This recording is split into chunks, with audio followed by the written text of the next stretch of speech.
Hi, kids. All right, I'm going to do an electric field vector problem with you guys. Here is our problem.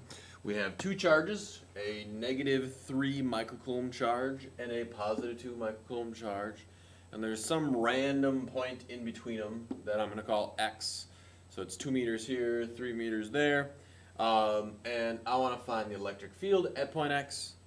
I want to find, if I was to put an electron at that point, what the acceleration it experienced at that instant, and where potentially in my picture, where potentially could the electric field be zero. So we'll do the first problem first. So find the electric field at point x.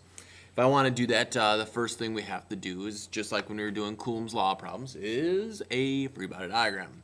So we're going to draw a free body diagram at point x. So here is point x. So we're going to make our FBD. There's point x. Okay. I would recommend, guys, using two different colors. It'll make it a lot easier to keep track of the different electric fields. But I'm just a big fan of different colors. So remember, electric field by definition points in the direction that a positive test charge would move. So you have to pretend you're going to put a positive test charge down at this point, let that positive test charge go, and watch which way the positive test charge moves. So if I call this 1 and I call this one E2, then if we do this, if I put down a positive test charge right here and I let it go, it's going to go towards my first charge. So that means my electric field from Q1 is going to point to the left. So I'm going to have an electric field that points that way. So I'd have E1 pointing that way. Now if I put down a positive test charge right here and I let it go, it's going to go away from Q2, so it would also point that way. So that means my electric field from the other one is going to point this way as well. So I would have E2 pointing that way. Now, will they always point that way? No. Okay, you have to use your brain, and I realize that's hard sometimes, but you have to use your brain and figure out which way would the positive test charge move. Now, if we think about it, guys, if they're both pointing to the left, after we find out how big they are, then we're going to have to add them to figure out our net electric field. So our next step is going to find out how big the electric field is. To find how big the electric field is, we have to use the equation E equals KQ over D squared. Okay? So if I do E1, I'm going to get 9 times 10 to the 9th, okay, times Q, because remember, the electric field it's not affected by the test charge, just like the gravitational field, near Earth is always 9.8 meters per second squared. It doesn't matter which mass you put there. It's always the same. So if I do my K, there's K times Q, which is 3 times 10 to the minus 6, and then divided by 2 squared. Okay, and if we do some math, you should get 6,750. Now the newtons, the units are newtons per coulomb.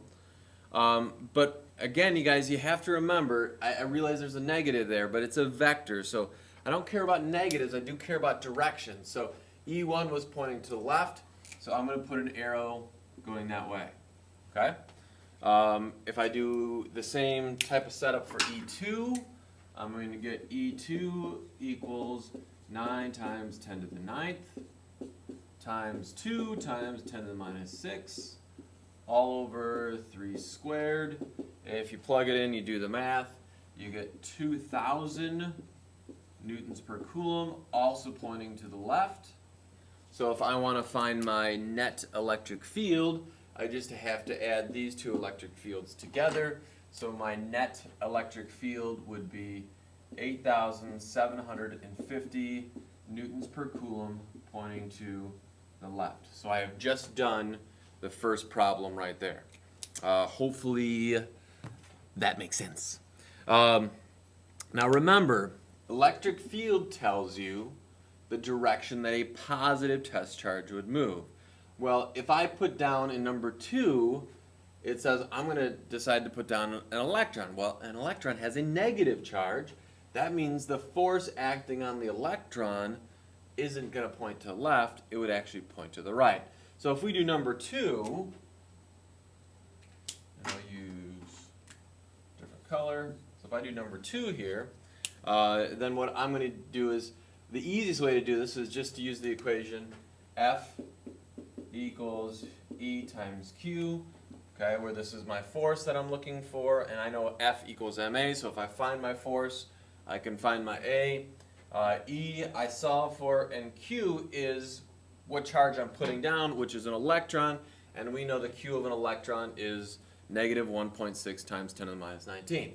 So if I plug my stuff in here, I'm going to get F equals 8,750 times negative 1.6 times 10 to the minus 19th.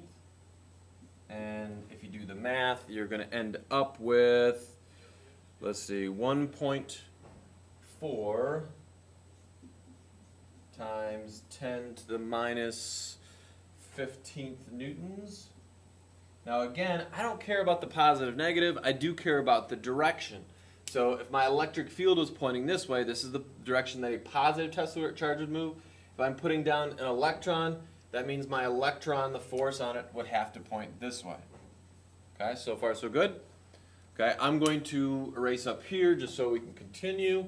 Because I'm still not done yet, I need to find, not the force, I need to find the acceleration. But we know that F equals ma. And if you guys look on that big sheet with all the different constants on there, you'll see that the mass of an electron is given to you. Again, I'm not expecting you guys to memorize that, but I do expect you to be able to find it.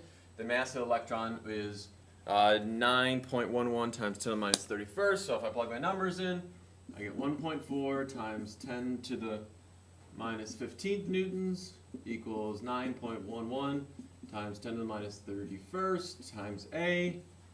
Solve that for A, and you get 1.54 times 10 to the 15th meters per second squared. So that means the instantaneous acceleration of that electron would be that really, really big number. Okay? So I just did number 1, I just did number 2. So now let's try to do number 3. Okay, number 3, in order to do it, I'm going to move this just this way, just a touch.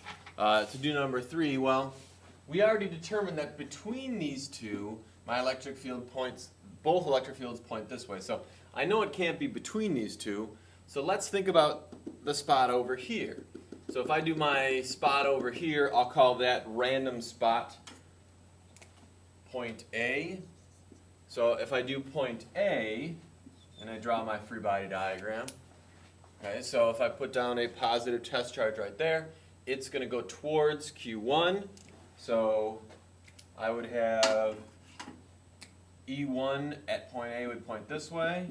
If I put down my positive test charge right there, it's going to go away from Q2, so it would point like this. Okay, so now if you think, well, these are pointing opposite directions, so potentially, yeah, my electric field could be 0, but, and here's where the but comes in, you need to look at the numbers. Well, A is a lot closer to my bigger charge here, so that means E1 is always going to be bigger than E2, so that's not going to work. So that one, A won't work, so that one, no good. Okay, so let's try a different point. Let's try a point over here. If I try a point B over there, so again, if I put down a positive test charge at B, it's going to move towards A, so I would have E1 pointing this way. If I put down a positive test charge at B, it's going to move away from Q2, so it would point this way. And if you look at the numbers, well, B is closer to the smaller charge, and it's farther away from the bigger charge. So potentially, yes, these two could equal out, so that could be 0. So to answer this third question, where could the electric field be 0? It would be on the right side of Q2. So All right, enjoy, kids. Bye.